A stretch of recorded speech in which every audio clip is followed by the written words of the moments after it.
Assalamualaikum warahmatullahi wabarakatuh.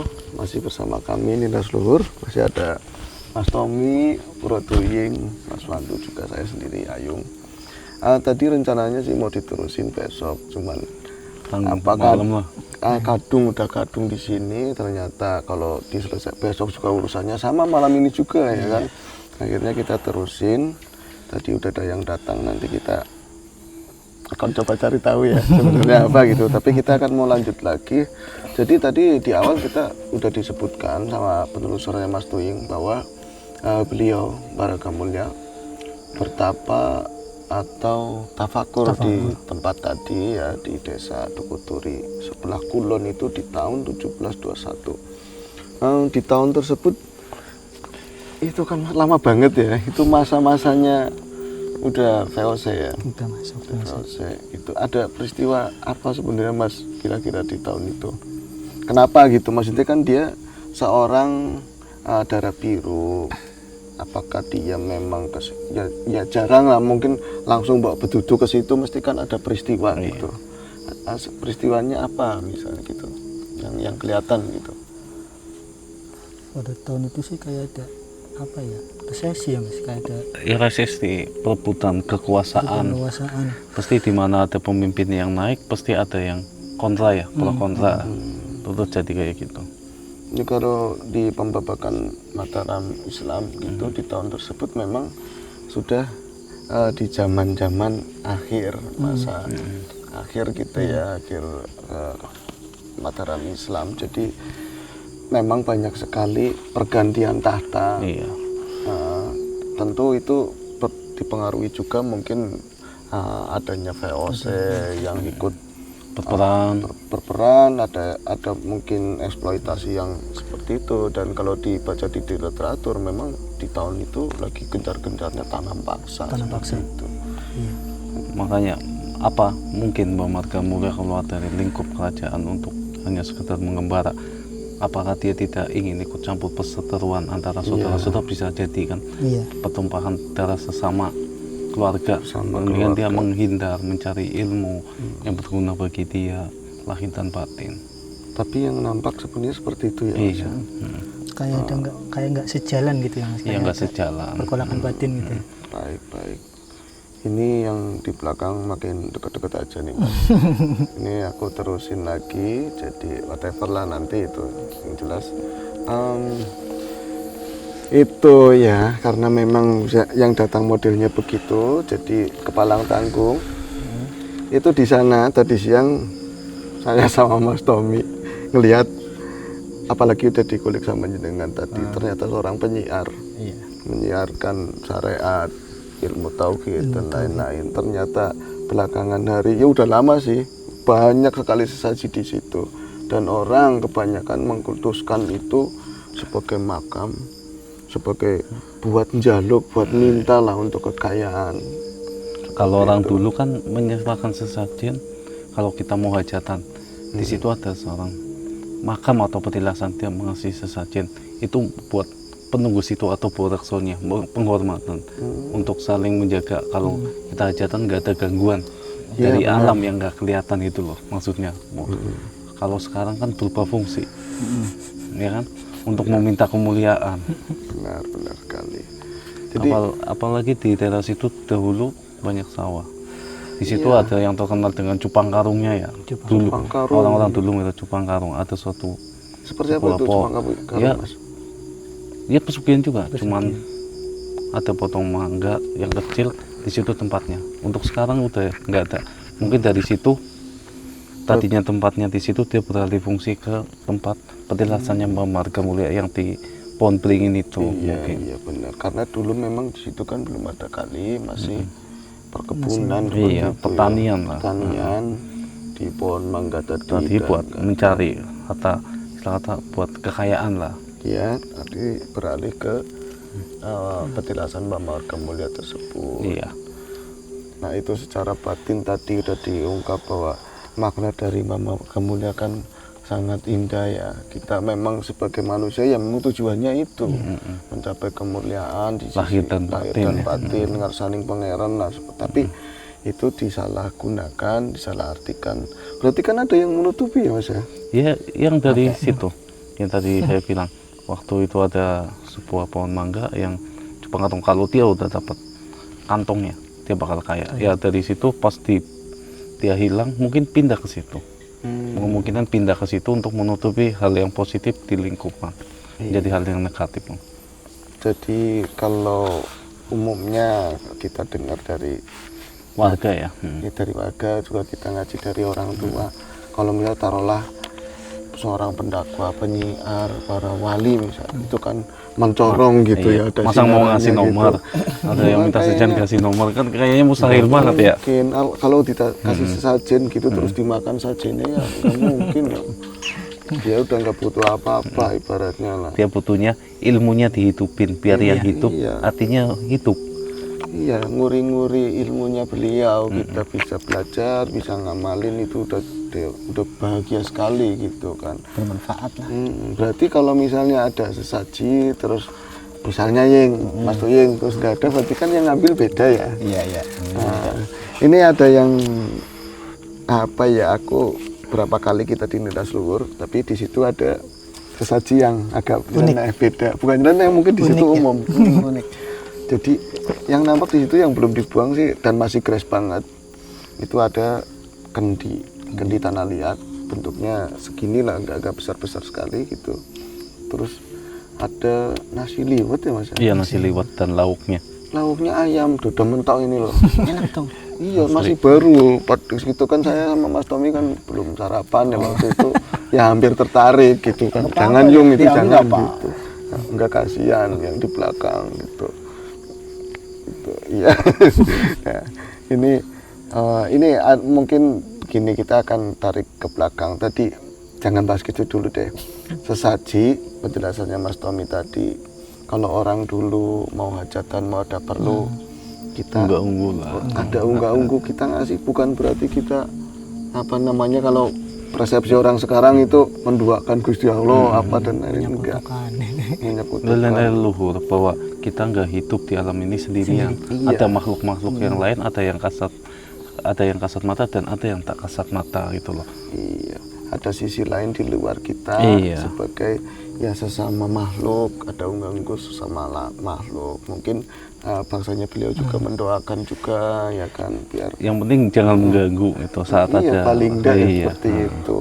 Nah, jadi bukan berarti nyuguh buat gini-gini, enggak gitu. Kalau dimakannya masih utuh ya kan, gitu aja ya. Kalau mau dimakan kelihatannya masih utuh kalau kita kasih dia. Kalau dimakan baunya ya Mas, baunya agak bau juga sih Mas Tuying gitu. Itu ayam goreng. Nah ini kita kembali lagi tadi, agak unik, ada kendi, ada nasi liwet dan lauk pauknya. Aku nggak mau bahas permintaannya di situ, itu mintanya begitu enggak, tapi secara pemahaman kita aja. Aku pengen tanya ke Mas Tuying, ke jenengan gitu. Sesaji pasti ada maknanya, nggak mungkin enggak gitu. Kenapa ada apa ya isinya gitu, seperti itu gitu. Mesti ada pesan, ada simbol gitu Mas. Gimana Mas? Mas Tuying mungkin. Ayo. Wadah lah. Wadah. Gentong itu sebagai wadah. Gentong itu sebagai wadah. Gentong sebagai wadah. Nasi itu apa ya? Tujuan ya. Nasi itu tujuan dan lauknya itu hawa nafsu. Gentong itu amarah. wadah. Amarah nafsu semua. Gentong itu wadah, nasi adalah tujuan. Sedangkan lauk pauk yang itu diwakili sama ayam tadi, hawa nafsu, simbol dari hawa nafsu. Jadi, hawa nafsu hewan ya. Iya. Hewani gitu. Jadi mungkin simbol baik-baik aja ya Mas. Masih oke. Sip. Oke. Ini lumayan besar benturannya. Dari kita duduk di sini udah nungguin. Tapi nggak apa-apa, makanya tadi kan niatnya mau besok, sekarang aja tuntasin gitu ya, karena udah pada nungguin. Besok bisa lain kejadian. Bisa, ya besok bisa lain lagi. Ini tadi menurut Mas Tommy juga Mas Wandu, Jadi karena Mas Tuyung lagi sibuk sendiri sama urusan yang beda gitu. Jadi ada gentong kita dapat di sana, ada bentukan gentong kecil kendi dari tanah liat, juga ada nasi liwet, juga ada lauk pauk berupa ayam Dan kembang lah. dan ini beda lagi. Yang pasti tadi itu gentong itu perwakilan kalau dalam diri seorang manusia gitu ya, itu melambangkan bahwa ini adalah wadah atau diri ya Mas ya. Diri kita, sedangkan nasi adalah tujuan seperti apa itu Mas? Ya, apa aja sih tujuan? Iya. Yang pasti ya tujuan menuju. Iya, tergantung niat orangnya lah. Nah itu nasi kan identik warnanya putih gitu kan, netral tujuannya, sedangkan satunya adalah lauk pauk itu perlambang dari hawa nafsu. Artinya kita sebagai manusia sebaiknya membersihkan diri, memurnikan tujuan ya kan, untuk bisa membuang hawa nafsu untuk mencapai hawa nafsu. raga mulia tadi. Kembali lagi ke situ ya. Itu ada lagi, ada pincukan apa ya, bungkusan dari Pelang. Pelang. Iya pelang, kalau sini namanya pelang gitu. Kalau takir Mas Tuying, iya dari ini pohon Daun pisang. ya daun pisang itu ada kembang setaman itu Mas. Itu di luar mereka mintanya seperti itu, atau memang orang yang berhajat memang asal-asalan ngasihnya seperti itu? Ada nggak kalau secara dohir kembang setaman itu isinya ini ya melati, apa nih? Wangian lah. Ada mawar, kandil, kenanga gitu ya. Kalau secara batin adakah simbol-simbol juga di sesaji itu? Itu entar aja tuh bisa sih, yang penting wangi-wangian mengundang para malaikat ya. Benar, Para malaikat suka itu dari sisi kita yang agama Islam ya, wangi-wangian yang paling disukai gitu. Dan itu buat sesi yang lain lah, buat ngobrol bebas saja. Yang pasti ada pesan-pesan yang disampaikan oleh leluhur melalui tata cara mereka, melalui tindak tanduk mereka, bahkan kadang cara mereka duduk berdiri melihat sesuatu pun ada apa yang niat mau disampaikan, sesuatu nilai baik tentunya seperti itu. Yang di sini di situ ya ada orang penduduk situ yang ngomong, situ ada Nirantam Sari lah, yang dari asalnya dari Landusang. Kalau Landusang identik dengan yang anaknya ya, anaknya penguasa gitu ya. Ya. Monggo. Ya boleh. Atau yang monggo, yang jenengan sama siapa tadi? Banyak. Salah satunya. Gak apa-apa ya Mas, umumnya. Enggak apa. Ya penguasa situ yang ngelingkupin dia. Melingkupin dia. Yang asalnya dari itu ya, Jepang Karung. Iya. Ya, asalnya dari Jepang. Dia nggak mau diungkit-ungkit, udah ngacungkan senjata aja langsung. Iya, kalau kita kan tadi sebelum kesini kan ada yang boroksa di situ, yang wujudnya kayak apa gini-gini betul. Iya. Ada kupingnya gitu, kayak moa lah. Ya langsung aja ya moa. Iya, gitu.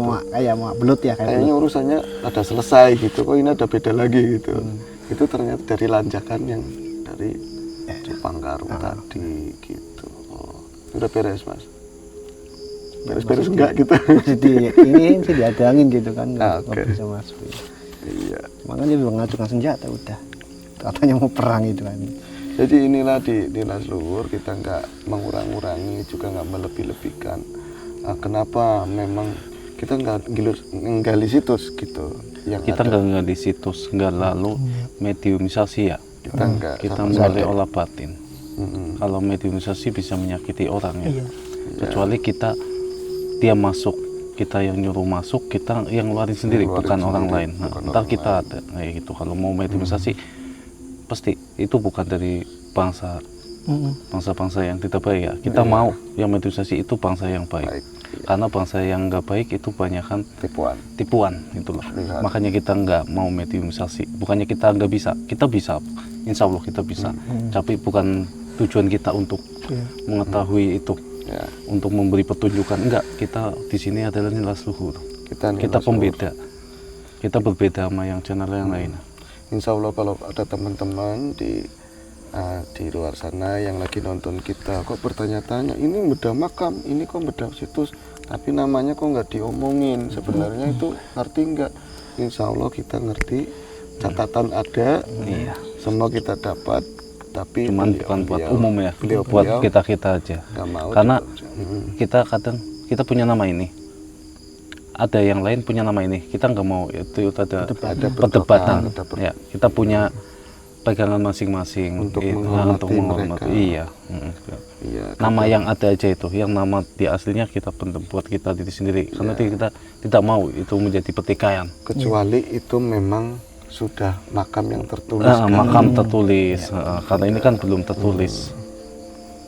Kayak istilah kata di pesantren ada mangkurat itu udah tertulis, itu nggak ada perdebatan. Kalau makam-makamnya terbengkalai itu mempunyai perdebatan, orang punya masing-masing yang nemuin siapa banyak nama di situ. Iya, apalagi di Niras Luhur kita lebih ke makam-makam yang terbengkelai, bahkan di pojokan desa, di tempat semrawut, di tempat yang nggak pas. Kalau memang dia itu ternyata waliullah kayaknya nggak ini banget gitu, ternyata memang beliau itu ya kita seadanya kita dapat nama, tapi memang mereka nggak menginginkan namanya di Ya istilah kata kayak para wali songo itu tertera di zaman kerajaan udah ada, makanya dia ada bobotnya ya, karena tertulis mereka- jelas asal usulnya itu dekat di kalangan di kalangan istana yang punya jabatan ya, dan teman-teman juga tentu paham harap ada maklum yang, ya. ada yang namanya masyhur, ada yang wali mastur kan banyak ya kan, ada orang jualan apa tahu wali, siapa yang bisa ini, itu haknya Gusti Allah Ta'ala kan, seperti itu. Nah, kita kembali lagi tadi Mas, ini sebelah sini Mas, bisa diomong modelnya apa Mas? Teman-teman Mas, belakang saya lah. Itu tinggi besar. Tinggi besar. Nah itu tadi sempat lagi pas sama nyenengan, bentuk sama nyenengan itu lampu sekian detik gitu ya, rada begitu. Itu energi gede banget. Iya, energinya gede banget. Jadi tuh ini lagi ya. Ya masih sih sekitar sini. Iya, masih sekitar sini. Jadi dia ini makin dekat, insya Allah. Nah itu tadi bahasan yang tadi bukan berarti kita enggak mediumisasi seperti kita juga enggak menjustifikasi kawan-kawan di channel lain yang mediumisasi, monggo itu haknya panjenengan ya semuanya. Kita ada video mediumisasi, Tapi, cuman iya. dari pencak silat dulu ya. Iya. Kita ada Kita ada zaman dulu ada pencak silat zaman dulu kayak apa, dari salah satu sesepuh di Tugu Turi kita ada punya, cuman itu ntar karena kita belum dapat siapa dia dari wilayah orang-orang situ ya, belum komplit lah. yang pasti menurut pengetahuan kami gitu, jika memang ada sosok yang besar, Talula yang paling berasa di situ, dia punya energi besar. Kalau dimasukkan ke dalam manusia biasa atau orang yang nggak seimbang sama dia, Ada mencelakain. dia bisa mencelakai. Makanya banyak dari yang maaf selatannya itu kecil makhluk, dia masuk mengaku sebagai raja, Iya. mengaku sebagai ini, itu Banyak biasa. Itu biasanya ada gangguan di lampu redup, di sinyal HP kadang error, ada aja. Efeknya ke situ. Apalagi ke badan kita, berasa banget. Asli. Makanya Berat. aku yakin, Mual. saya yakin itu di teman-teman juga mungkin ada yang sense-nya atau yang bawaan dari lahir atau yang belajar, tentu di belakang kami itu nampak semua. Siapa seperti apa monggo gitu. Gimana Mas? Ya, seperti itulah. Ya kita alihkan ke pembahasan yang lanjutnya. Sesajen, masih seputar sesajen Mas Toying. Nah, sesajen itu kalau di bahasa Indonesia kan Sesaji. dari kata ya. saji ya, disajikan. Menyuguhkan. Bukan. Iya, kalau dalam bahasa Jawa itu sajen. Ada pernah aku dengar gini, sah gowong sejen, maksudnya apa itu Mas? Ya alam gaib lah. Iya ya, Iya, sang wong sejen, wong alam gaib, wong kentir, wong apa kan gitu, wong semua gitu kan. Bukan berarti wong itu manusia. Kalau kita kan wong, nah wong kapal juga uang, pesawat juga uang, semua uang gitu. Jadi kan wong sejen sah untuk orang sejen karena kita udah ngijab. Ini monggo seperti itu. Tapi bukan berarti menghamba, paling tidak saling menghormati untuk sama makhluk Gusti Allah Ta'ala seperti itu. Nah itu di sana sangat disayangkan, banyak sajen-sajen, banyak seperti itu, tapi bukan yang versi tadi, tapi memang untuk ya tadi bahasanya ada gelontang, ada sarana seperti itu. Gimana Mas? Walaupun itu bagian dari istilah kata orang kita, syariatnya kita minta sama yang situ. Syariatnya ya, banyak kan ada karena lali kayak gitu ya. Kadang miris. Iya Mas, jadi bukan kita mau, Bukan kita menafkikan ya. iya Siapa iya. yang nggak butuh dunia ya? Tapi jalannya gimana? Itu yang jelas nampak berupa sesuatu sesaji yang dari zaman bahula gitu. Nah ada juga orang misalnya kita mau dagang alih-alih syariatnya apa syariat kan begitu dianggap melumrahkan seperti itu ya. Hal biasa lah itu. Nah padahal dari sesaji itu dari perlambangnya dari ininya justru perlambang ke arah batin yang menuju ke ragam mulia tadi, kemuliaan Iya, seorang menuju manusia kemuliaan, iya. gitu. Untuk Mulia di hadapan manusia, mulia di hadapan Allah. Allah Ta'ala Iya. gitu. Makanya ini adalah salah satu niras luhur kita bukan pembaru, tapi kita mengembalikan ke dulu itu seperti apa, Iya. kok sekarang bergesernya seperti ini gitu, biar kita semua ngaji bareng paham gitu, seperti itu. Ada tambahan lain Mas Wandu?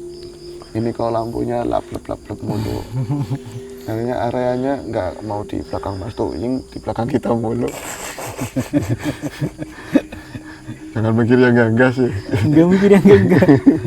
Nggak kelihatan. Dari kali udah pada nongol.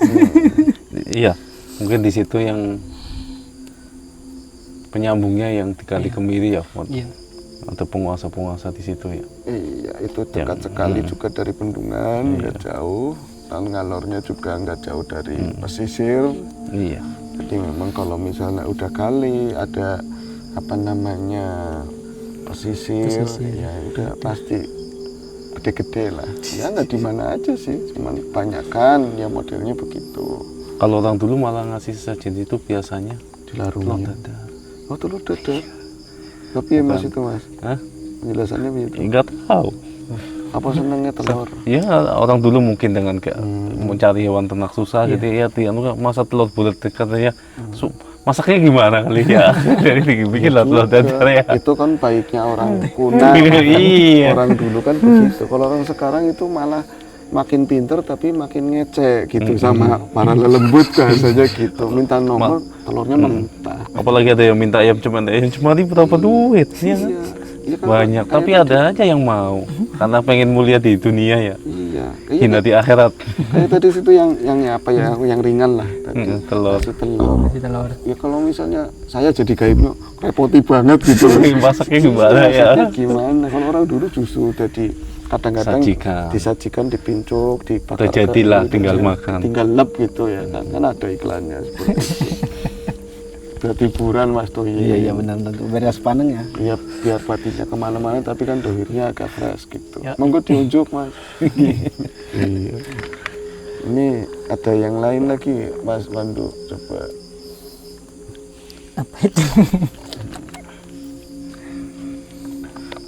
Sebenarnya kalau lokasi itu sih lumayan ininya. Kenapa tadi penjelasannya Mas Tommy? Oh dari kali dari ini karena memang lokasi petilasan tersebut ada di tengah-tengah yang sekarang itu banyak makam. Akhirnya petilasan itu cenderung orang udah pasti makam gitu.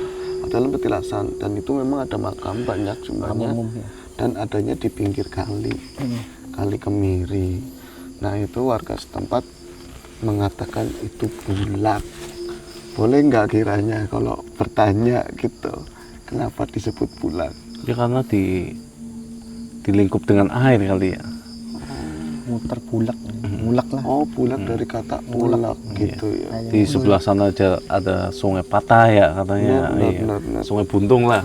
Sungai Buntung betul. Di sananya ada Capuan. Ada campuan. Campuan itu tengah-tengahnya. Gimana Mas? Enggak apa-apa Mas. Ini. Aku nggak Kenapa, Mas? ikut-ikutan. Aku cuma ngomong-ngomong doang. Kalau cara di orang Jawa, orang Tegal itu ngomong-ngomong apa gitu. ngomong apa gitu. Kegian? Iya pasti, yang pasti kita balikin lagi ke unsur aslinya, kejadian dahulunya seperti apa, tentang kiprahnya Mbak Raga Mulya. Ternyata dia seorang penyiar, pendakwah, dan itu sekarang difungsikan beda, otomatis kan dari bangsa-bangsa itu nggak senang. Ya mungkin dari leluhur kita menyajikan itu dengan keluhurannya, makin sini makin berbeda ya. Iya, Keluhurannya. perjalanannya waktu gitu, pemahamannya berbeda gitu. Enggak hujan. Gerimis. Tutup. Oke, ini Keadaan alam. ini alam darurat. Alam darurat. Jadi kita buru-buru. Iya. Nah, sebenarnya masih Pak mau lanjut lagi tentang yang di belakang. Ini gerimisnya udah langsung mau hujan ini gerimis. Nah, kita bukan ngeles ya, tapi di kamera nampak airnya turun. Pasti. Iya.